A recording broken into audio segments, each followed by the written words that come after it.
Hello दोस्तों, नमस्कार। स्वागत है आप सभी का एजुकेशन मंत्रा में।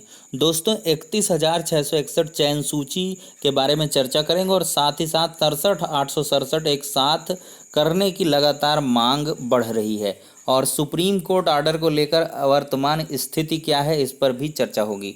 तो देखिए दोस्तों, हम यहाँ पर सबसे पहले बात करेंगे 31,661 चयन सूची के बारे में।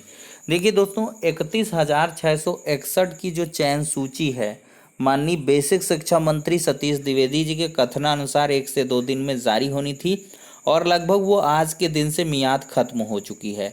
तो ऐसे में सैटरडे और फिर कल का संडे, और इस प्रकार से जो भनक है वो ये है कि मंडे सबसे प्रोबेबल डे है जिस दिन जो है आपका शेड्यूल सबसे पहले आएगा।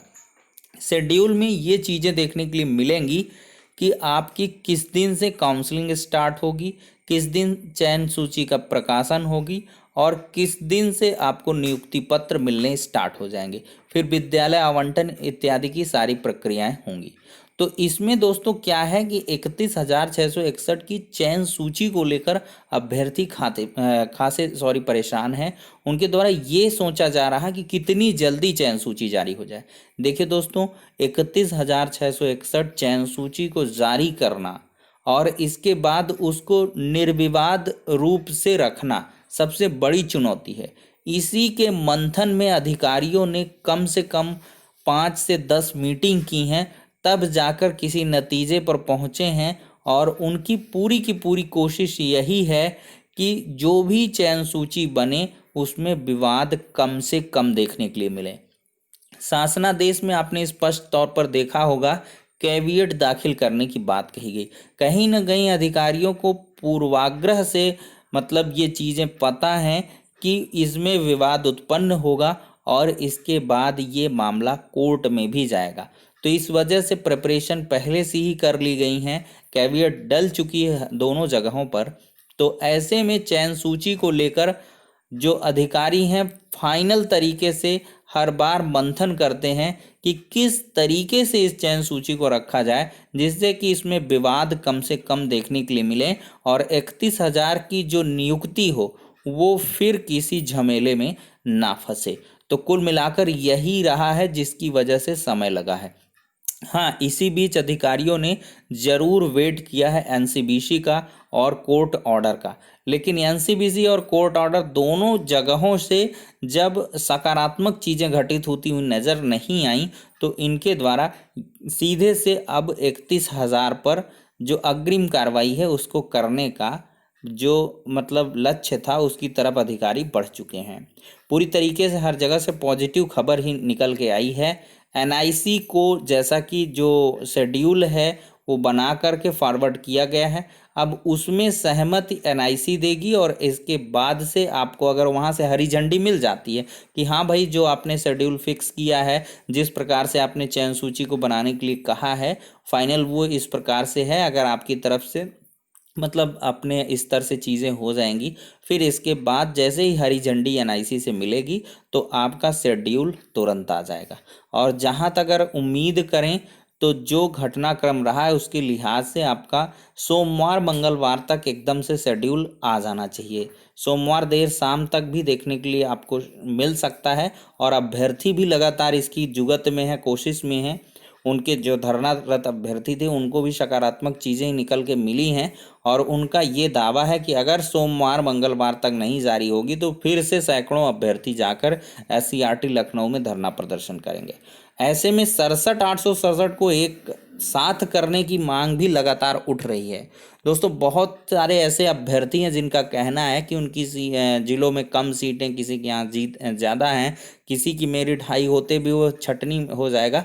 तो बस इसी चीज़ का मंथन है, आरक्षण को पूरी तरीके से अच्छे से लागू किया जाए और हाई मेरिटोरियस जो स्टूडेंट्स हैं उनका लॉस ना हो। इसके बारे में एक अधिकारी के द्वारा ये चीज़ें कही गई अनऑफिशियल तरीके से कि किसी का भी अहित ना हो, इसकी की पूरी कोशिश की जा रही है। हाई मेरिट वाले अभ्यर्थी भी ना बाहर हों, आरक्षण के नियमों से भी किसी प्रकार की कोई हीला हवाली देखने के लिए ना मिले, इस तरह से चयन सूची को तैयार किया जा रहा है। तो थोड़ा सा आपको पैसेंस क्रिएट करके रखना होगा दोस्तों। बहुत ज़्यादा आपने जिल्लतें सही हैं, बहुत ज़्यादा मानसिक प्रताड़ना सही हैं, लेकिन आपको कम से कम 1 से 2 दिन का, संडे तो आपका वैसे गुजरेगा, मंडे के लिए आपको इम्पेचुअस नहीं होना है। 1 से 2 दिन में आपका मंडे ट्यूसडे में आना ही आना है, क्योंकि फिर इसके बाद आपको 1 से 2 दिन का समय भी मिलेगा और फिर इसके बाद आपकी काउंसलिंग होगी। उसमें कुछ निर्धारित डॉक्यूमेंट्स होंगे जिनको आपको सबमिट करना होगा। तो इस वजह से आप लोग मान के चलिए कि सोमवार तक आ जाना चाहिए पूरी तरीके से। हर जगह से यही चीज़ें निकल के आ रही हैं कि जो वर्किंग डे मंडे होगा वो काफ़ी निर्णायक होगा और जो नेक्स्ट वीक है आपका, वो आपका पूरा का पूरा भविष्य निर्धारित करने वाला है। ईश्वर से हम भी दुआ करेंगे कि इस बार जो भी हो बढ़िया हो, बेहतर हो। लेकिन यहाँ पर अभ्यर्थी बहुत सारे रूठ रहे हैं, उनका यही कहना है कि 67,867 एक साथ होती तो बढ़िया होता। तो बढ़िया तो होता दोस्तों, लेकिन यहाँ पर सबसे बड़ी चीज़ें गवर्नमेंट के सामने ये है कि जितने को निपटाना है, मतलब जितना निपट सके उतना पहले निपटाया जाए, फिर बात का बात जब ऑर्डर आएगा उसके लिहाज से बात करेंगे। तो वहीं पर अगर सुप्रीम कोर्ट की अगर मैं बात करूं तो 13 तारीख तक की सप्लीमेंट्री लिस्ट आ चुकी है दोस्तों। अब 13 की सप्लीमेंट्री जो है उसमें आपका केस मेंशन नहीं हुआ है, तो जो मात्र एक बची कुची उम्मीद है वो 14 तारीख की होने वाली हियरिंग से है। 14 को अगर जो मतलब मामला है, हालांकि वो पासिंग मार्क प्रकरण का है, उसमें सुनवाई हो पाना संभव उतनी नहीं लग रही है। उसमें ये चीज़ें निकल के आएंगी कि कोर्ट का ऑर्डर वैसे रिजर्व है तो इसको टैग कर दिया जाए और या तो इसको डिस्पोज ऑफ कर दिया जाए। लेकिन वहाँ पर आईए के माध्यम से कुछ एडवोकेट्स पक्ष रखने वाले हैं कि माय लॉर्डशिप जो है 67,867 की जगह गवर्नमेंट ने 31,661 चयन सूची को बनाने का जिम्मा लिया है, निर्णय लिया है और उसके संबंध में शासनादेश भी जारी हो गया है। तो मे बी अगर पॉजिटिव रहा, बढ़िया रहा, तो जज साहब के द्वारा किसी भी कोई भी प्रकार का स्टेटमेंट अनऑफिशियल तरीके से या उनको रिमाइंड हो जाए कि हाँ भाई इसका ऑर्डर हमने इतने दिन से रिजर्व रखा है तो इसको जल्द से जल्द डिलीवर किया जाए। तो जो उम्मीदें हैं दोस्तों वो कुल मिलाकर 16 तारीख तक की हैं। 13 की कॉज लिस्ट आ चुकी है सप्लीमेंट्री, मेन में तो है ही नहीं। 14, 15, 16 बस 3 दिन के मौके हैं। 14, 15, 16 में अगर केस मेंशन होता तो ठीक है, नहीं तो आपकी 31,000 कंप्लीट हो जानी है, क्योंकि 17 से फिर लेकर लगभग 25 तक कोर्ट बंद रहेगी सुप्रीम कोर्ट। 17 से 25 तक आपको छुट्टियां रहेंगी। तो ऐसे में फिर 26 को मामला जो आपका दूसरा वाला 31,661 के डायरेक्शन के संबंध में है वो 26 को सुनवाई होगी। तो एक बची कुची उम्मीद है 14 अक्टूबर की, फिर इसके बाद नहीं तो 26 अक्टूबर। और ऑर्डर को लेकर जो वर्तमान स्थिति है उसके लिहाज से देखा जाए तो 14, 15, 16 3 डे में अगर सप्लीमेंट्री में आपका केस लिस्टेड होता है तब ठीक है, अदरवाइज आपका ये फिर 26 के बाद ही आ पाएगा।